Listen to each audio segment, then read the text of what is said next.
faire des rapprochements entre Origène, 200 ans après Jésus-Christ, et Martinez de Pasquali, 1800 après Jésus-Christ, entre la préexistence de l'âme pour Origène et la réintégration des êtres pour Martinez de Pasquali.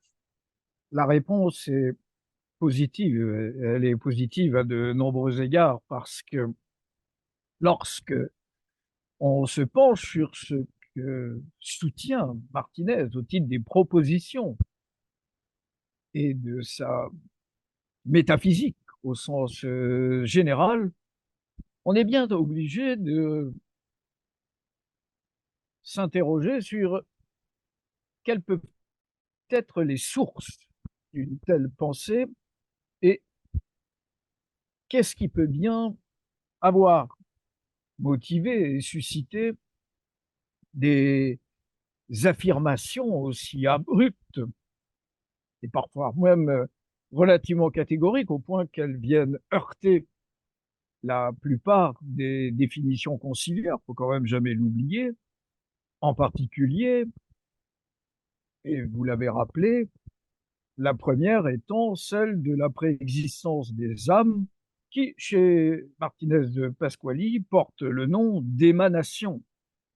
L'âme n'est point créée comme il est convenu de le soutenir dans le cadre de l'enseignement de l'Église, mais de l'Église au sens large, c'est-à-dire de toutes les Églises, qui toutes considèrent que la distance entre l'être créateur et l'être créé est une distance infranchissable.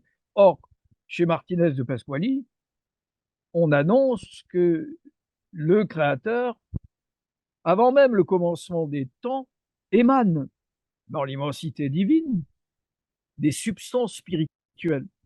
C'est une proposition qui ne se retrouve chez aucun docteur de l'Église. Aucun sauf un, Origène.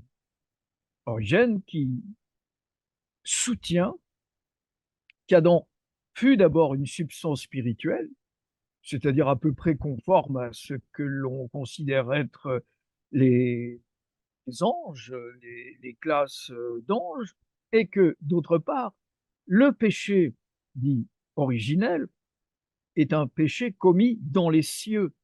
C'est un péché surnaturel, c'est un péché qui va avoir une conséquence considérable. Cette conséquence est suivie chez Origène de la nécessité chez Dieu de devoir générer ce monde pour y enfermer les créatures rebelles, anges et hommes. Or, cette idée que Dieu soit contraint de créer le monde pour répondre à la faute originelle est exactement celle que l'on trouve chez Martinez de Pasquali lorsqu'il affirme à de nombreuses reprises à l'intérieur du traité, sans cette prévarication, c'est-à-dire sans ce péché, sans cette révolte,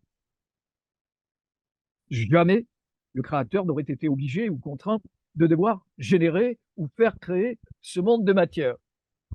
Pour saint Clément d'Alexandrie, la gnose n'est pas dans tous, elle est donnée à peu.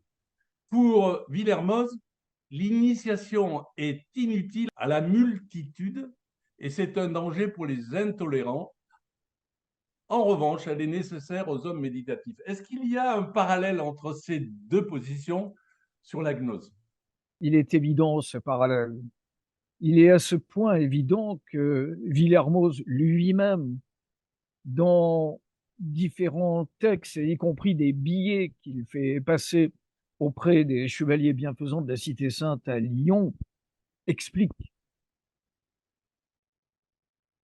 que l'initiation participe d'un enseignement secret qui s'est dévoilé d'âge en âge par le biais de connaissances orales, souvent, qui aient été, d'une certaine manière, cachées, dissimulées, voilées et conservées par des petits noyaux qui avaient le devoir et la fonction de mettre à l'abri l'ensemble de ces connaissances. Et lorsque Clément d'Alexandrie parle de la discipline de l'arcane, c'est-à-dire ce qui n'est pas une structure, mais qui est un ordre de connaissance. Il fait appel exactement à ce que Jean-Baptiste Villermoz au XVIIIe siècle rappellera au titre des enseignements secrets du régime écossais rectifié, dont l'origine se trouve chez Martinez de Pasquali. Ma troisième question, c'est Joseph de Maistre qui écrit un mémoire au duc de Brunswick. Est-ce que, et on le lit dans votre ouvrage, dans le christianisme transcendant, est-ce que quelque part on se rapproche d'une initiation connue des premiers chrétiens? Lorsque Joseph de Maistre fait appel à cette notion, il évoque ce qu'il a rencontré à Lyon, auprès des initiés de Lyon. Et il dit ceci: les connaissances qu'il développe et que j'ai pu aborder sont du néoplatonisme, de l'hermétisme de sensibilité chrétienne et de l'originianisme. C'est ce que les Allemands appellent le christianisme transcendantal. C'est dans les soirées de Saint-Pétersbourg.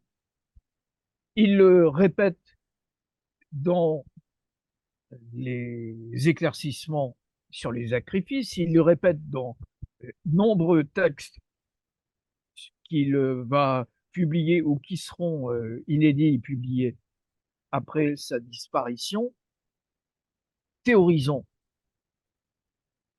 ce qu'il en est de la substance de ce christianisme transcendant qui échappe aux définitions conciliaires. Pourquoi transcendant? Parce qu'il est au-delà des définitions dogmatiques. Pourquoi transcendant? Parce qu'il fait appel à des connaissances qui relèvent de l'intuition spirituelle immanente et transcendante. Pourquoi transcendant? Parce qu'il relève d'une illumination de l'esprit. Il n'a rien à voir avec le rationalisme de la scolastique et les différentes définitions des docteurs de l'Église.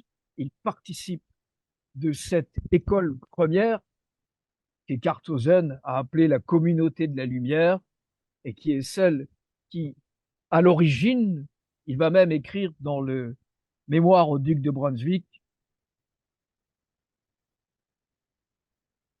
la vraie religion a bien plus de 18 siècles. Elle est née le jour que naquirent les jours, c'est-à-dire qu'en réalité, elle a son origine céleste en Dieu lui-même. Le temple général terrestre est assimilé au triangle équilatéral. Est-ce que c'est un concept plutôt de Martinez de Pasquali ou plutôt de Villermoz? C'est un concept de Martinez, puisqu'on le retrouve dans le traité sur la réintégration des êtres. Et c'est un concept original, puisque Martinez va d'ailleurs insister de façon très forte sur le fait que Dieu n'a ni image ni figure, et qu'il ne peut pas être représenté, y compris par un triangle équilatéral. Il dit d'ailleurs dans le traité sur leur intégration, souvent au fronton des édifices religieux, on met un triangle équilatéral, mais il ne peut pas représenter Dieu véritablement. Il représente, en particulier lorsqu'il est figuré pointant bas, la matière avec les trois essences spiritueuses, c'est-à-dire terre, eau et feu, non pas l'air, qui ne participe pas des essences spiritueuses chez Martinez de Pasquali, ce qui, du point de vue de l'hermétisme, soufre, mercure et sel, et également correspond à trois orients particuliers. C'est à la fois le temple cosmique, c'est à la fois la forme générale de l'univers, c'est aussi la constitution de l'homme. Ce triangle équilatéral, c'est ce qui, au régime écossais rectifié, figure à l'Orient, derrière le vénérable maître, entouré de la fameuse phrase du prologue de l'évangile de Jean, et ténébré eam non comprehenderut, c'est-à-dire et les ténèbres ne l'ont pas reçu. Quoi? Le Verbe divin, où se trouve-t-il? Dans les rayons derrière qui échappent à la matérialité du triangle équilatéral. Est-ce qu'on peut dire que ça correspond à la tripartition que les anthropologues signalent sur la tripartition de l'homme, corps, âme et esprit?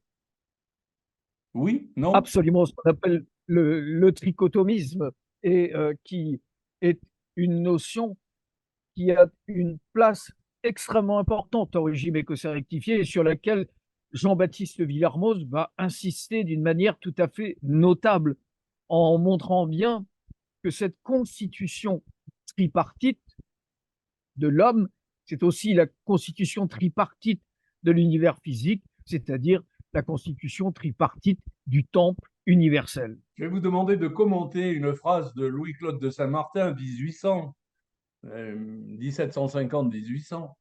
Je cite, le secret n'est point dans l'écriture, mais dans l'homme. L'homme, pour Saint-Martin, est le premier livre de la révélation. Et c'est d'ailleurs pourquoi chacun de ces textes sont nommés à partir d'une dénomination qui inclut l'homme, le nouvel homme, ex homo, l'homme de désir, le ministère de l'homme-esprit, etc., etc. Il y a chez Saint-Martin la conviction que l'homme possède en lui-même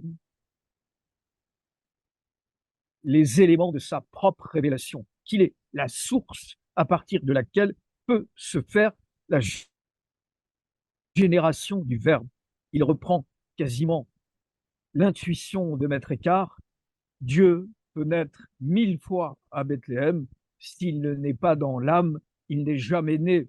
Or, cette naissance est à réaliser à l'intérieur de l'homme, avec cette conviction que lorsque le divin réparateur s'est exprimé, lorsque les pharisiens lui demandaient, mais tu nous parles du royaume, il est où ce royaume? La réponse du divin réparateur fut, le royaume des cieux est à l'intérieur de vous, à l'intérieur de nous. Oui, à l'intérieur de vous. C'est dans l'évangile de Luc, au chapitre 17, verset 21, qui est d'ailleurs souvent traduit au milieu de vous. J'invite d'ailleurs les auditeurs à faire l'expérience d'ouvrir leur Sainte Écriture pour voir de quelle manière on peut considérer que le Christ aurait pu se tromper et proférer une indication qui soit fausse. Or, le clergé préfère qu'on dise au milieu. C'est d'ailleurs ce que l'on souligne dans la traduction, la traduction œcuménique de la Bible, où il est dit, on évite de dire à l'intérieur pour que les chrétiens participent d'une relation de socialité. Le problème, c'est que la mystique et la métaphysique spéculative, elles ne participent pas d'un concept de socialité. Elles participent d'une relation de l'âme avec Dieu en direct. Or, comme dit Louis-Claude de Saint-Martin, on peut être membre de toutes les associations, mais tant que la relation directe entre l'âme et Dieu n'est pas effectuée, on ne peut parler de rien, car la seule chose qu'il importe, c'est de devenir Dieu comme Dieu est devenu homme. C'est la réalisation de cet enfantement fondamental, originel, à partir duquel peut se développer la vie mystique, métaphysique, spéculative et initiatique. C'est le but de l'initiation. Eh bien, Jean-Marc Vivenza, merci d'avoir répondu à mes questions. Bravo pour cette approche de désir et d'une nécessaire remontée de l'homme vers l'invisible que d'aucuns appellent Dieu.